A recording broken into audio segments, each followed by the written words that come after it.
My mom texted me, "Don't come to the wedding. You and your kids just make things awkward." No warning, no phone call, just that sentence, cold and final, lighting up my screen while I stood in the pharmacy line with a $140 prescription in my hand. My sister reacted with a laughing emoji. I stared at it for a second, then typed back, "Then you won't need my card for the venue." They kept laughing in the group chat, completely unaware that I was already holding the one thing they couldn't afford to lose. And that's where everything began to unravel. Before I tell you how it all played out, hit like and tell me in the comments, have you ever had family turn cruel the moment you finally said enough? When people hear stories like mine, they always ask the same question: how could your own family treat you like that? The truth is, it didn't happen overnight. My mother Angela had a gift for turning guilt into currency, and I was her most reliable bank. Ever since I was 16, she'd call it helping out, but somehow that help always came with an invoice attached. When my sisters Jenna and Megan were in college, I co-signed their student loans because Mom said, "You've got the steady job." When our stepdad Rick lost work for a few months, I covered utilities, groceries, even Mom's hair appointments because she swore she'd pay me back when things got better. They never did. I guess I learned early that in our family, love was measured in payments. Still, I kept giving, because I thought that's what daughters do. I'm 35 now, a single mom of two, working as an accountant at a pharmaceutical company. My days blur between spreadsheets, school runs, and the quiet kind of exhaustion you only understand if you've ever had to hold everything together by yourself. And even then, I made time for them. For months, I'd been helping Jenna plan her dream wedding. Every invoice, every call, every deposit, my name was on it. She wanted a lakeside venue with a glass reception hall, the kind of place that looked perfect on Instagram, but cost more than most people's cars. I told myself it was fine, that she deserved it. I just didn't realize I was funding my own humiliation. Looking back, there were signs, tiny moments that should have warned me. The way Mom's tone changed whenever I asked about sharing costs. The way Jenna brushed off my questions like I was just a worker on her payroll. "You're so good with money," she'd laugh. "You can handle it." And I did $3,000 for the deposit, $1 and $200 for catering consultations, $600 for floral samples, all charged to my credit card. I told myself it was temporary, that they'd pay their share once things settled. They never did. Still, I stayed involved. I showed up to fittings, scrolled through fabric swatches, even took the venue tour while Jenna said she was too stressed to go. Mom kept reminding me family sticks together, and I believed her right up until that text. Maybe that's why it cut so deep. It wasn't just about a wedding. It was about realizing I was only valuable as long as my card worked. Standing in that pharmacy line, I wasn't thinking about revenge or money. I was thinking about all the times I begged to be seen as a daughter, not a resource. And somehow, that text made everything perfectly clear. I wasn't part of their celebration. I was their safety net. And now I was done. The next morning, the group chat was still buzzing like a hive. My phone lit up again and again, laughing emojis, inside jokes, a meme of a bridesmaid tripping down the aisle. It wasn't just cruel, it was coordinated. They were all in on it. I stared at those messages for a long time before muting the chat completely. That small click felt louder than anything I could have said. I sat on the edge of my bed, phone still in my hand, and thought about the last 6 months. Every receipt, every deposit, every favor that had been brushed aside like it meant nothing. I had spent over $4,000 helping them prepare for the big day. I had rearranged my life, skipped weekends with my kids, took time off work, all to make sure everything looked perfect for Jenna. And now they had decided I was the one ruining it. That realization didn't sting the way I expected. It burned, but underneath the heat, there was something steady clarity. They had never wanted me there. Not really. They wanted what I could give, not who I was. That night, Rick called me. He didn't say much, just that he'd seen the messages. His voice was quiet, careful. "You don't deserve that, Adeline," he said. "You've done more than anyone." I could hear the hesitation in his tone, the guilt of someone stuck between loyalty and truth. I told him not to worry, that I was fine. He didn't believe me, but he let it go. When we hung up, I opened my laptop. I scrolled through the venue contract, the one I had signed and paid the deposit for. My name stared back at me in bold black letters, Primary Contact Adeline Moore. I hadn't noticed how heavy those words felt until now. I looked around my apartment, quiet, dimly lit, the kids asleep in their rooms, and realized this was the only space that ever felt safe. Everything outside these walls belonged to them, the guilt, the expectations, the manipulation. But this was mine. My cursor hovered over the email draft I had started weeks ago when the venue asked for final confirmation. I remembered the coordinator's friendly voice. "You can reach out anytime if you need to make changes." My fingers tapped the keys before I could second-guess myself. I typed, "Can I cancel the booking if needed?" and hit send. The next morning, the reply came, "Yes, since you're the primary on file."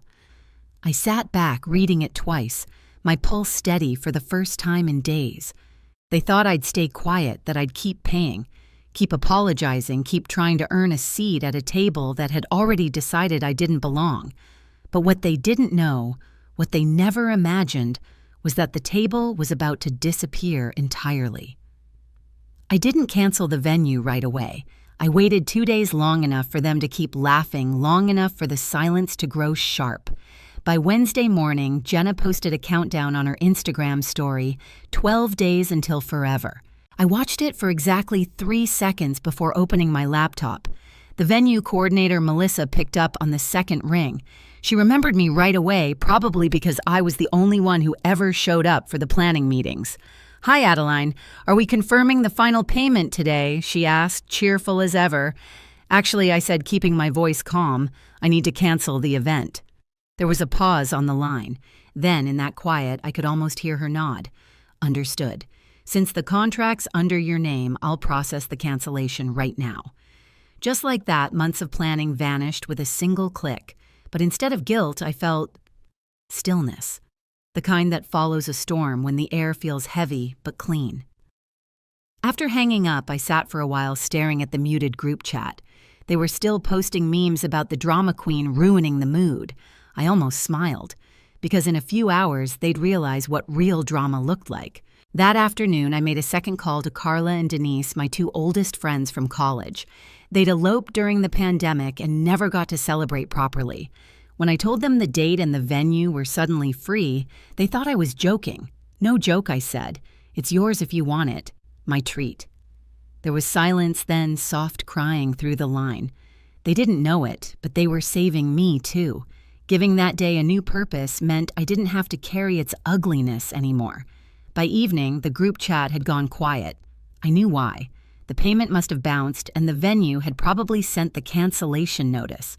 I imagined the panic spreading like wildfire, Jenna refreshing her email, Mom pacing the living room, Megan typing in all caps. I poured myself a glass of water, leaned against the counter, and waited. Not out of cruelty, but curiosity. How long would it take before they realized the only person who ever kept things together was gone? They had turned my kindness into a joke. Now they were about to learn what happens when the punchline walks away. The fallout started faster than I expected. By Thursday morning, my phone was vibrating nonstop. Jenna, Mom, and Megan all calling, all leaving the same frantic messages. Why did the venue say the booking's gone? Adeline, call me back right now. What did you do? I didn't answer. I wanted them to feel that silence. For once, they could sit in the confusion they'd built for me all these years. By noon, Rick called. His tone was low but steady. "They're losing it," he said. "Jenna's crying, your mom's yelling, and Megan's trying to find someone to blame. I told them this would happen." He paused. "I'm sorry, kiddo. You deserved better. I didn't cry. I just said thank you for seeing it." That night, my mother called my house phone, a number she hadn't dialed in years. The ring sounded foreign in my own home. When I answered, she didn't waste time with greetings. "How could you do this to your sister? You sabotaged her wedding." I let her rant, her voice sharp and trembling. When she finally stopped to breathe, I asked quietly, was I even invited anymore? There was silence. Then she tried to backtrack. "You took that message the wrong way. We were joking. You know Jenna gets stressed. She didn't mean it." I almost laughed. "You all thought it was funny enough to post memes, Adeline." She said, her voice trembling between anger and guilt. "Don't make this worse. Just fix it." I hung up. No yelling, no dramatic exit, just a clean disconnect. The next morning, I met Rick for coffee downtown. He looked tired, the kind of tired that lives in your eyes. "Your mom's been impossible," he said. "Jenna's calling every venue within 50 miles, but everything's booked." "What about the catering?" I asked. He shook his head. "Refunds are gone. Non-transferable." For the first time, I saw the corners of his mouth twitch into something close to a smile. "You know, I told her if she doesn't apologize to you, I'm not paying a dime." I sipped my coffee, letting the warmth fill the quiet between us. "And what did she say?" He looked down. She said, "I'm being manipulated by you." I smiled back. "Maybe you're just paying attention." By Sunday, the silence from their end turned eerie. No calls, no updates, not even a single post from Jenna. I thought that was the end of it until Rick texted, "They found a new venue. Wednesday evening. Cheap banquet hall outside town." He didn't need to say more. I could picture it already, the fluorescent lights, folding chairs, buffet trays, steaming under tinfoil. On the day of the wedding, it rained. Not a soft drizzle, but a cold, relentless downpour that turned the parking lot into a puddle. I wasn't there, but I didn't have to be. People sent me photos. A cousin texted, "What happened? It looks sad." Jenna didn't tag me in anything, of course, but Megan slipped up, posted a blurry shot of the hall beige walls, plastic flowers, cheap sound system. The caption read, "Round 2, no drama." The irony almost made me laugh. Later that night, Rick called. "You won't believe this," he said. During the bouquet toss, one of Jenna's old friends caught it and shouted that the groom's still been texting her. Whole place went silent. I covered my mouth, not out of shock, but to hide the smile I didn't want him to hear. "Your mom blamed me," Rick continued. "Said I invited the wrong people, said this is all my fault. I told her she pushed away the only person who ever kept this family together." He exhaled long and heavy. I think she finally understood it. Maybe not the words, but the silence after. When the call ended, I sat on my couch for a long time, listening to the quiet hum of the refrigerator, the faint breathing of my kids asleep down the hall.